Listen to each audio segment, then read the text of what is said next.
Hello everyone, welcome to my talk Numpy Basics. I'm Jan Hönig. I'm the PhD student at Computer Science Chair of System Simulations at University of Erlangen.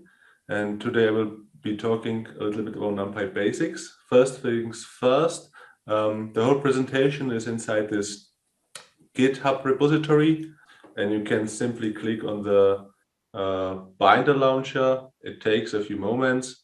But after that, you get your own Jupyter notebook and you can follow along or try out things for yourselves. So as you can see, everybody gets their own Jupyter notebooks and they can start coding. For the presentation itself, it will be here. Today we will be covering Numpy Basics and a little bit of SciFi and Mudbloodlip. Numpy is basically C speed at Python's convenience. It's the package for scientific computing because it provides fast multidimensional arrays.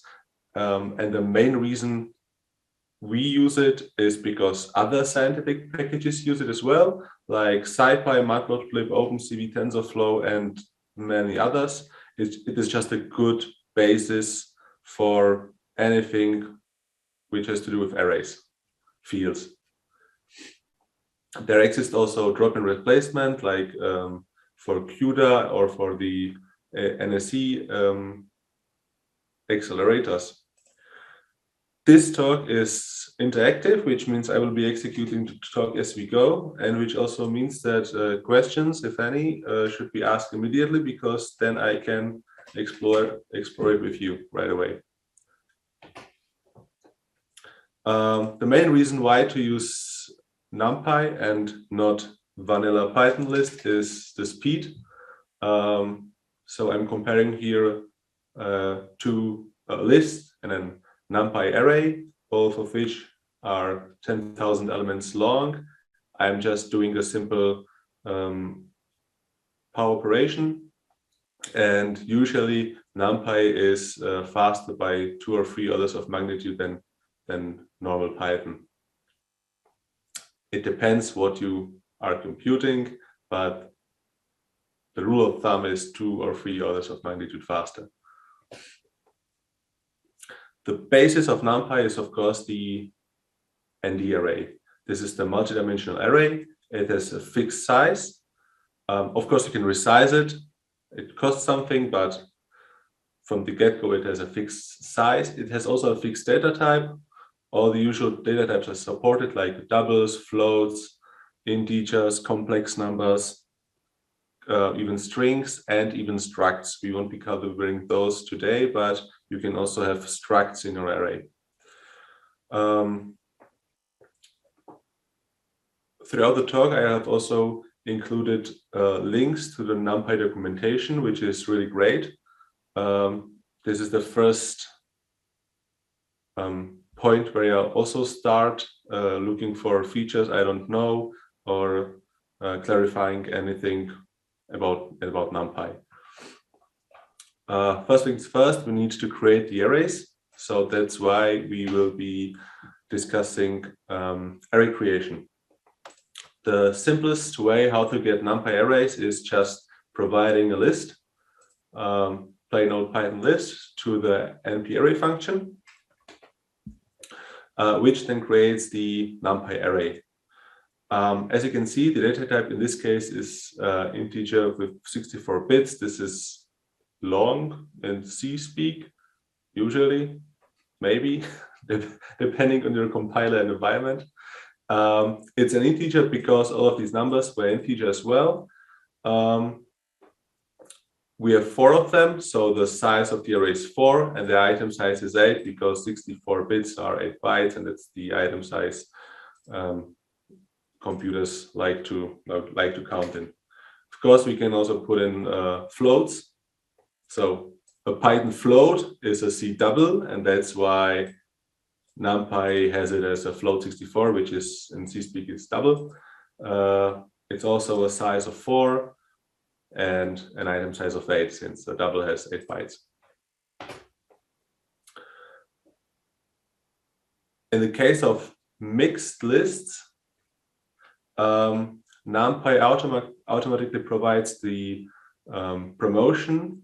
So here we have a list of integers and floats, and Numpy just makes them auto float.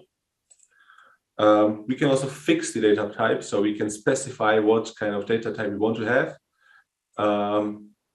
And again, Numpy will do the conversion. In this case, I specified I want a really small integer, int 8, which means just 1 byte. This is also called char, I think. Again, size is the same, only for elements, but this time the item size is only 1. So depending on what you're computing, you might want to have different data types. And Numpy provides all the features to simplify the process, to make the promotion of the data types work.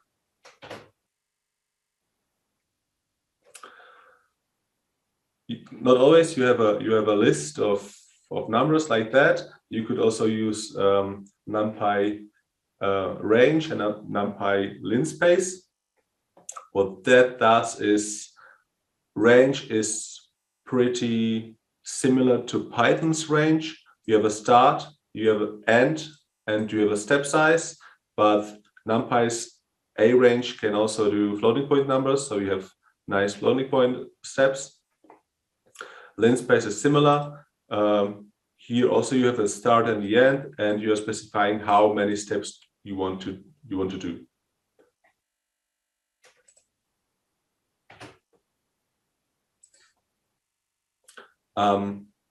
Numpy provides you with all kinds of functions to create arrays. I don't want to get in all of them.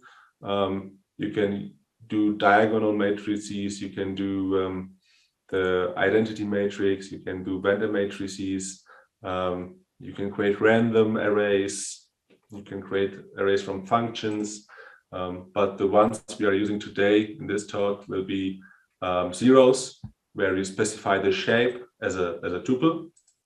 This is just a regular tuple in Python, and it will create a zero array accordingly. We can do it with ones as well. And the second thing, how to get a more dimensional arrays, if we are, for example, wanting to use a range, we can just reshape it. And the shape is what we've specified. So the plain old, the arrange would do just a vector, a simple one-dimensional array from 0 to 8. And if we reshape it to anything we want, actually, it will just reshape it. We can also do more and more dimensions as well. So now we have a 4-dimensional array created from this array range function and just reshaped.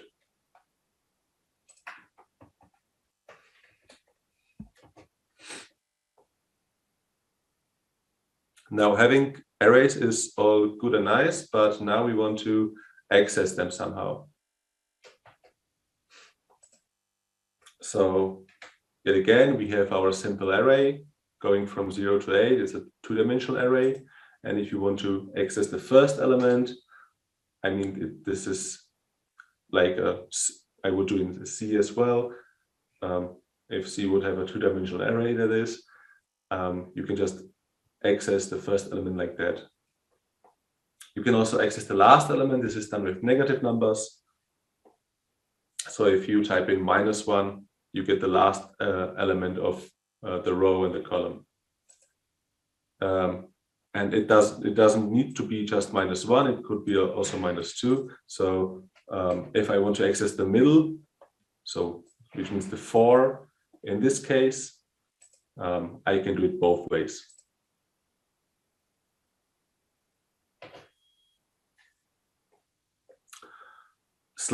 Indexing was kind of easy. Slicing is way more important because it is the basis of all other things. So that again, we have this simple array. And now I want to select only the 2x2 array right there, so 4, 5, 7, and 8, and I'm doing it with slicing. Slicing has this syntax where the first number means the start, the last number, the second number would mean end, and you can also specify a step. So in this case, it means I want to start at the first row. I want the end to be the second row, but it's not inclusive. So which means I'm selecting only this row, and the step is 1, which in this case doesn't matter. I can do it also the other way around. If I omit any or other numbers, it means I'm selecting this whole dimension.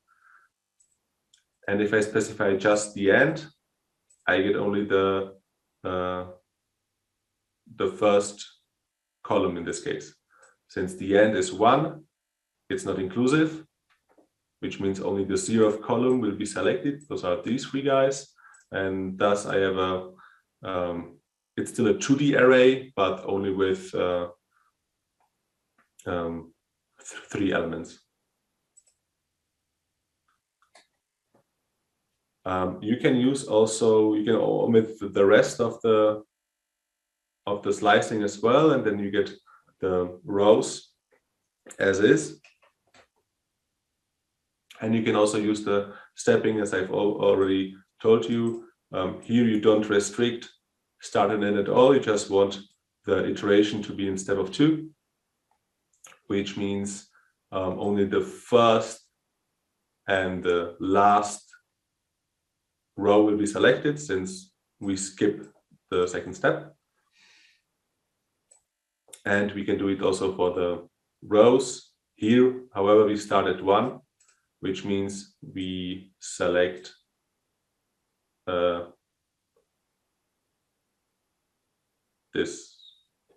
we select the row, right? Sorry, I get confused. We select only the row.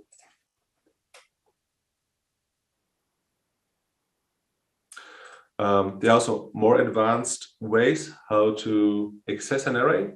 We can do it with an index array,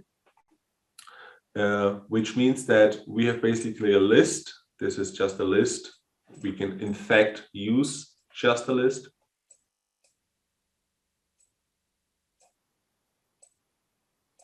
Of numbers which specify the indices we want to access. So in this case, we want to have 0 and 1, which is this number. And we want to have 2 and 1, which is 2, 1, this number. So you can specify indices with lists or arrays.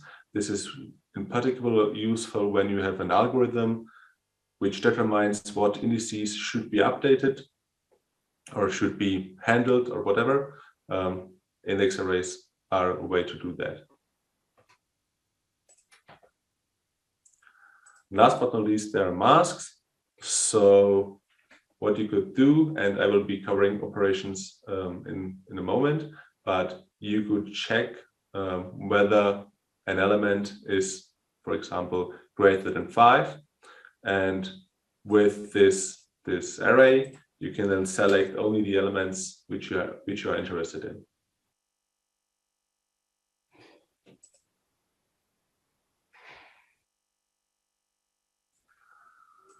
In the case of a 1D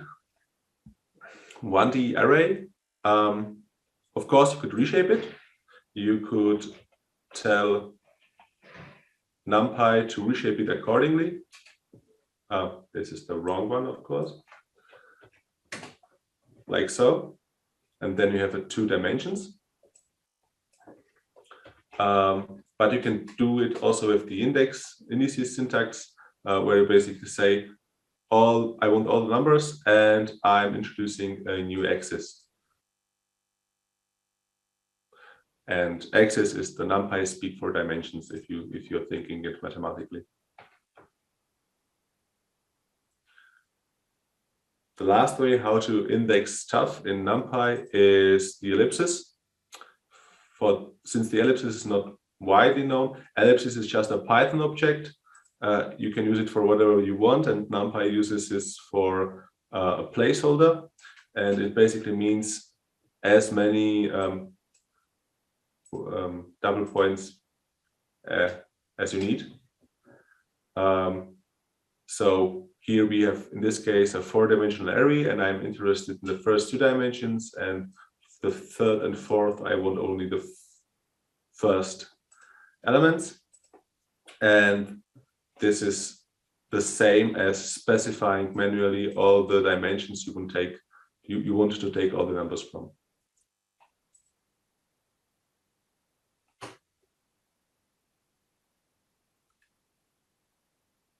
There is a huge pitfall with the slicing. And it is that slicing an array means you are creating just a view. So in this example, I am slicing my A array, which are just zeros everywhere. I am selecting the left upper corner of the array, so these 4 zeros, and I save it as B. However, I'm not saving it. It is just a view. It's the same underlying data. And if I change B, A will change as well. This is the biggest pitfall for all NumPy starting users. Slice and also other operations, like, for example, this transpose. They are not creating for you a new data structure. It's just a view on the same underlying data. So if you change the view, you will be changing the underlying data as well, and thus the array you were starting with.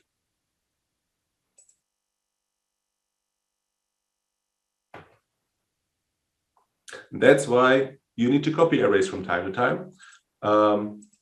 So in this example, I'm again starting with a 3x3 matrix. All zeros. I'm copying A to B. I'm assigning somewhere something to B, and A is not touched at all because it's a true copy. A doesn't change when I change B. And just as a note, you can use the member function of a NumPy array, but you can also use the free function of NumPy.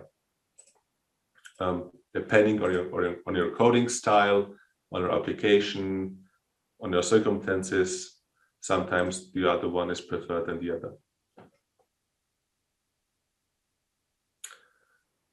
Now we are getting to the numerical operations. So we have arrays, we can access them, and now we want to do some stuff with them. So the simplest example is matrix multiplication. We have 2 arrays, 3x3 arrays containing just ones. And there are multiple ways how to do a matrix multiplication in NumPy. In the past, some version of NumPy introduced this add operator, which does the matrix multiplication as well. The old way of doing things is using the dot operator.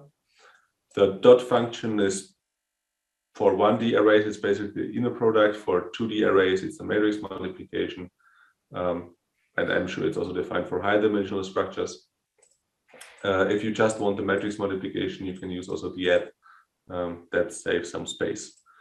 There's also a pitfall if you are just using the plain old multiply. NumPy will multiply the arrays element-wise, which means that's not what you want.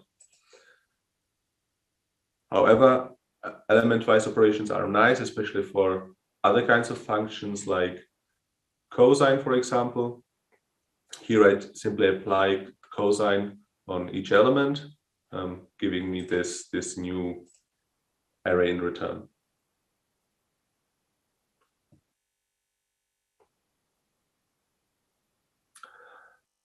Yeah, NumPy provides all kinds of functions, especially simple functions like cosine, sine, simple mathematical basic constructs.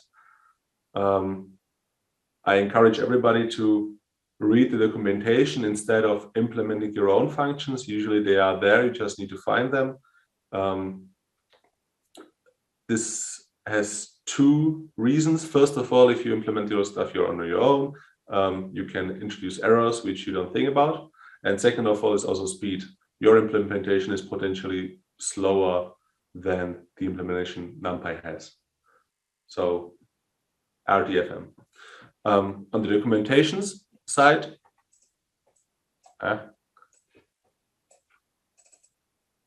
Numpy has really nice documentations. They have two kinds. They have reference and user guide. And the user guide is basically what you want. This is a good introduction for users. They've also dedicated sections for MATLAB users or users coming from elsewhere. The reference, on the other hand, is the technical reference. So if you are doing more advanced things with Numpy, you are advised to study the reference and not the documentation, because the reference includes all the important details.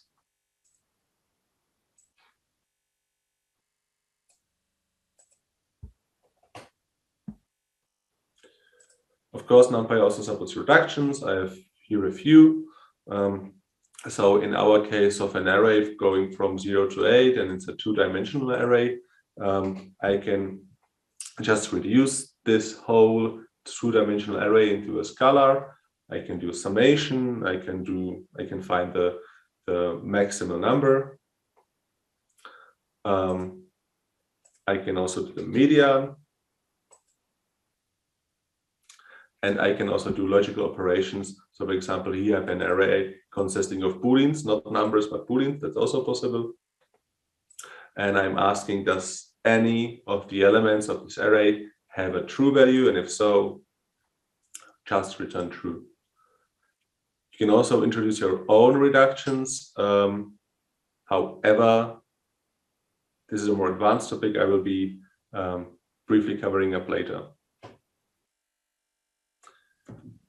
There are, of course, also comparisons.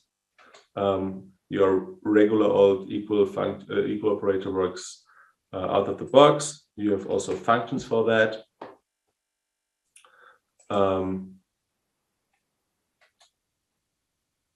So you can use all kinds of different functions. Basically, array equal is the equal function combined with all, so it's a reduction as well. There's only one caveat.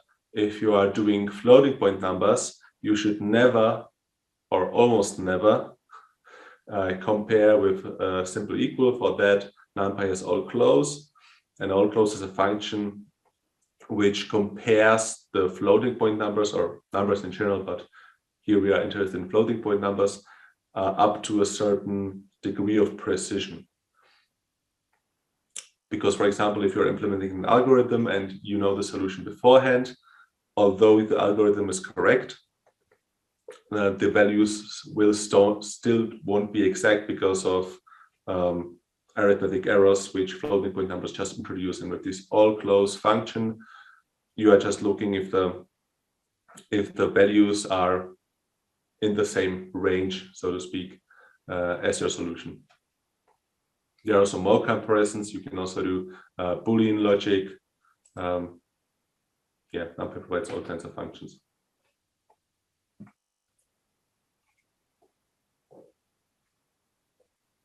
Broadcasts. So far, we have seen operations which do reduction and operation which handle arrays of same dimensionality. So this would be the first case. If we have two arrays of the size 3 and 3 with values 1s, we can just add them together. Here no broadcasting occurs because it doesn't need to. And we get a new array consisting of only 2s, because 1 and 1 is 2. Now in the case of a one-dimensional and a two-dimensional array, the one-dimensional array is automatically broadcast to the two-dimensional array. So as you can see here, we are adding again ones. A is consisting solely of elements of the value 1, and B is consisting of 0, 1, and 2.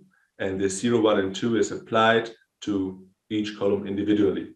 So it rolls out the B array. In essence, it would be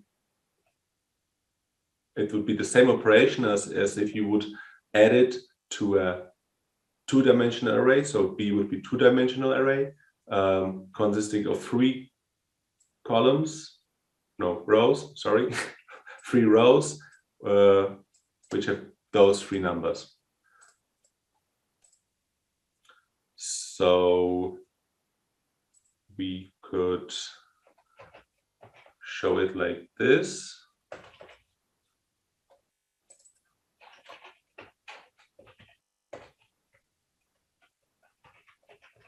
This is the slow approach.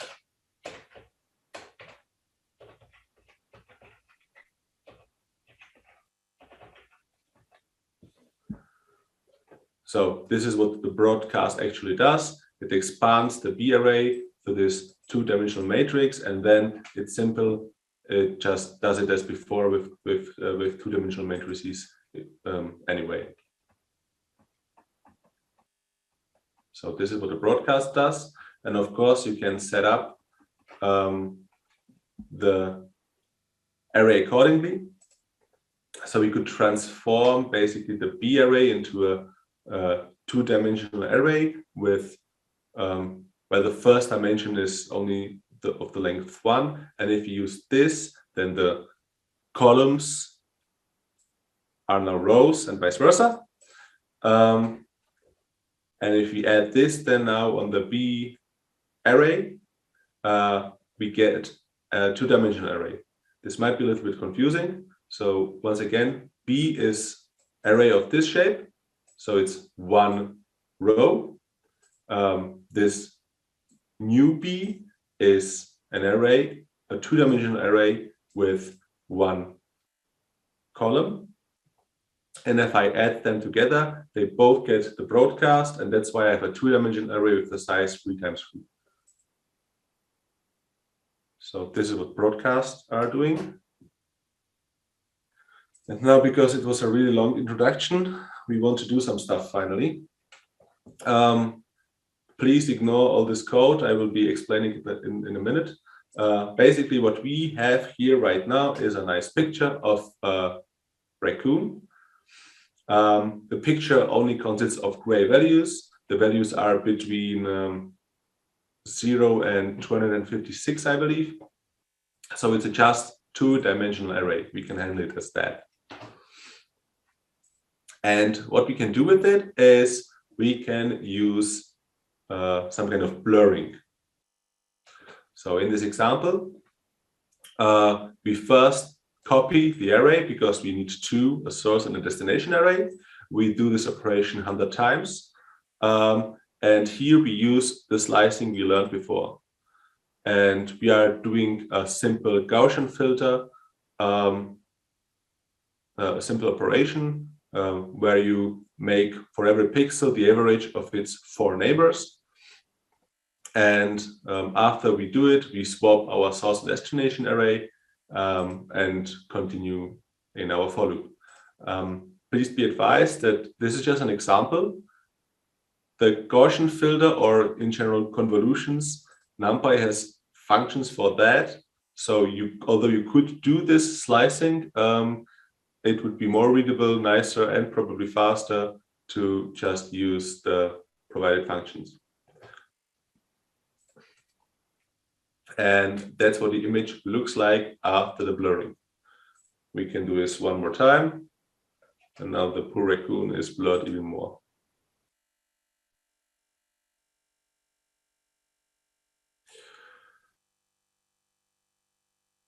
In general, you don't want to iterate over your array. This is not smart. First of all, Numpy and all its features, they are not implemented in Python. They are implemented something faster like C, Fortran, depending on which kind of NumPy you pick, basically. So every time you step out of NumPy, you are returning to the Python interpreter, which, as we all know, is not the fastest thing on the world. So if you execute your code like this, where we have a simple array and we iterate over it like we would do in any other language, and we can print the elements, basically, the only thing which we use with NumPy is the access operator of these two indices, and everything else is in Python. So we lost all Python speed up. And this can get even more wrong, since in NumPy we can also specify the ordering, how the array is ordered. NumPy knows two flavors, C and Fortran. Right now I selected Fortran, which means that now I'm iterating even more wrongly, since Fortran is, and I always get this wrong, column first and row second. No, rows first and column second, right? I hope so. In any way, you don't know what the default ordering is. It might be one you don't expect, and then your iteration is would be slowed down even more. NumPy provides its own iterator, so you can use that. It's a little bit nicer and faster. However, if you can, don't.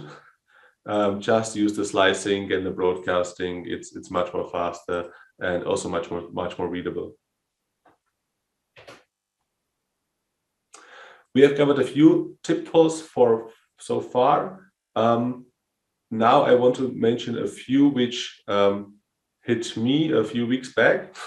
First things first, I've said that NumPy uses C style types, so you have your integers, floats, doubles, long. I mean, the name is different, but it's basically the same thing.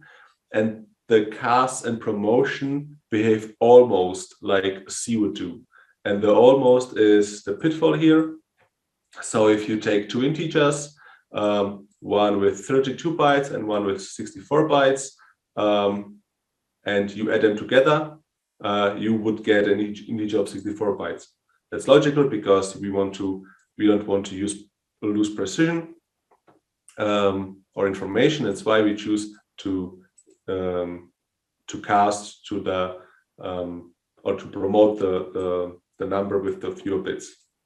However, in this case, we are adding together an integer and a float, and C would make this a float again, so a 32-bit floating point number. However, NumPy chooses to do a double, so a float with 64 integers. So this is also the only pitfall I found with the typing and cast and promotion which NumPy has. However, there might be more, since they are not completely following the C style cast and promotion.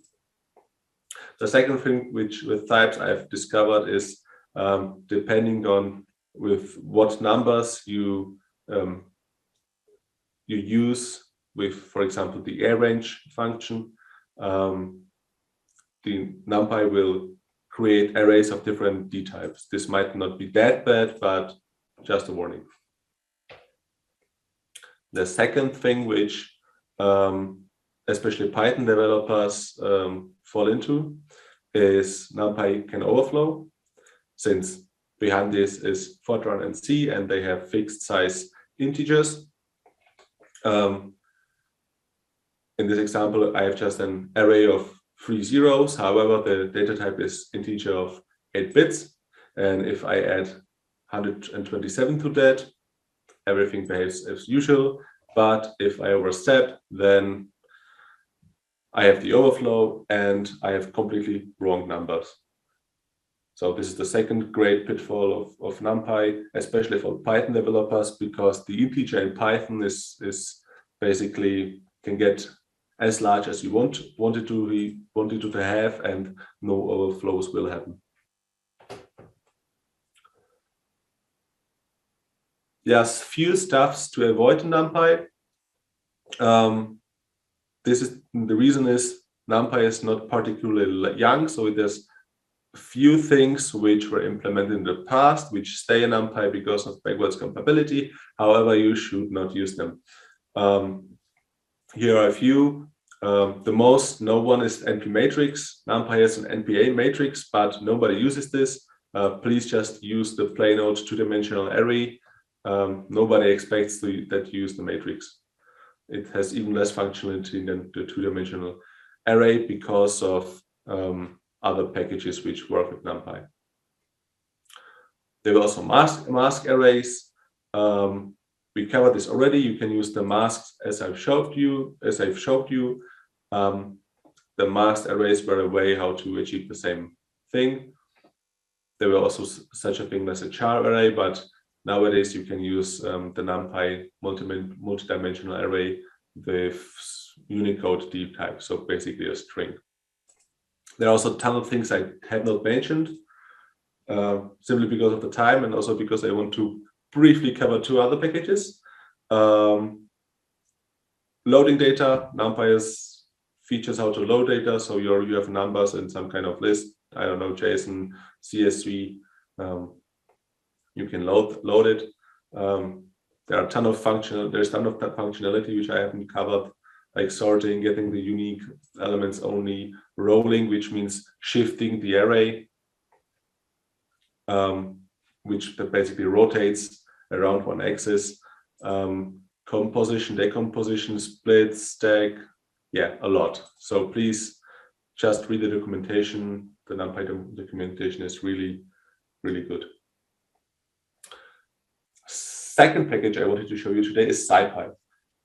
This is the package, the example of a Python package which uses NumPy to give you more functionality.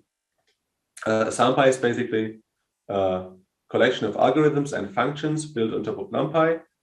There is a lot of functionality in there. So basically, if you need some, I call it advanced math stuff, but basically linear algebra, you are using SciPy. There are a ton of sub packages in there. So far, personally, I have used the linear algebra package and the Fourier transform package. However, there's a lot of things to discover depending on your needs. And the rule of thumb is NumPy handles the array and some basic stuff like sine, cosine, and SciPy has all the linear algebra features. There are some functions or functionality which both packages have, NumPy and SciPy. I remember that the Fourier transform was also implemented in NumPy. However, I would recommend to use all advanced algorithms, just use SciPy for that. That's what most people do. I have also a short example, but really just a short example how it works. So you import your module from SciPy, in this case, the linear algebra module. I have some kind of NumPy array, whatever you're working with, and you can use this linear algebra module for getting determinants, getting the inverse, which is something you should never do, or getting LU decomposition.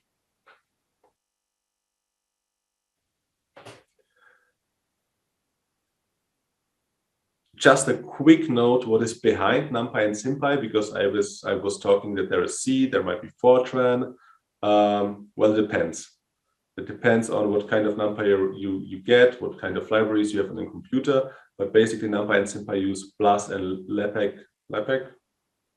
I'm not sure how to pronounce that on your computer, and you can look it up with NumPy show config. It will show you what kind of libraries it uses. So in my case, it would be OpenPlus. It can also show you what kind of SSE instruction, simply extensions my CPU supports. However, even though, for example, SSE3 and AVX2 and whatnot are standing here, it doesn't mean that you are using them. I got my NumPy from pip, and yes, the OpenPlus is installed on my system. However, it doesn't necessarily mean that this kind of installation really supports the, for example, AVX2 instructions. So yes, Numpy also supports sympy. It also supports thread parallelism. However, this is something for another talk. Just be aware that those features are there. You just need to make sure that you're using them. And in the beginning, I've been also talking about drop-ins. So what are drop-ins? Well, hardware manufacturers have their own hardware and they know how to use them the best because they know all the details. So there is a thing which is called Intel Numpy, which should behave like all regular NumPy. However, you have there the Intel Math kernel library. And NVIDIA has something similar as well. I can briefly click on that. There's a list of what functions this QPy package supports, which NumPy has, and it basically copies the API of NumPy. And if you click on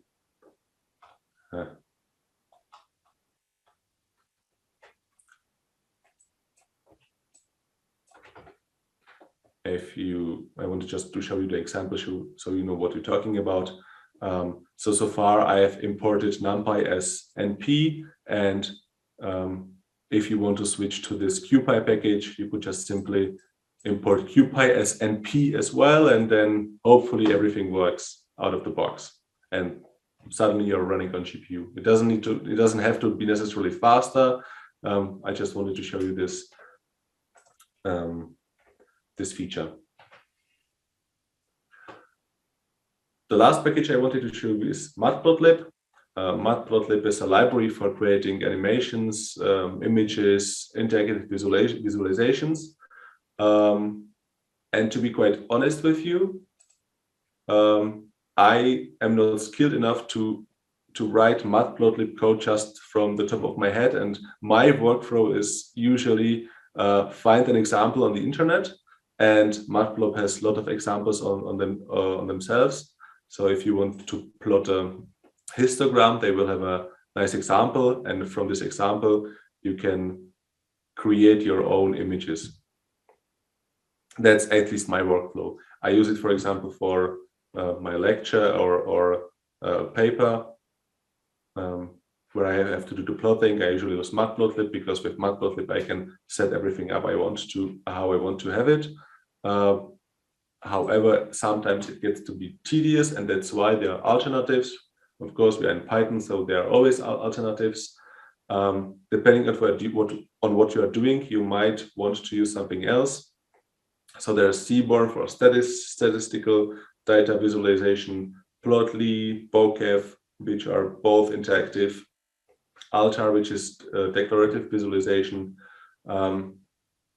But I have not used them so far because Matplotlib did it to me, and also my visualization things weren't that complex. To include Matplotlib, just use the import statement, and if you are in a Jupyter notebook or IPython, you might want to use this magic function. So if you have some plots, then they work really well in the notebook. I have just two simple examples regarding Matplotlib, which I use all the time. The first one is having an array going from 1 till 4, and I have 10 values. I can plot it as a line. That's the first statement here, or I can plot it as individual points. Another example, which we were actually using earlier, was the image show plotting functionality. And here I am just plotting a random NumPy array of the size 20 times 20.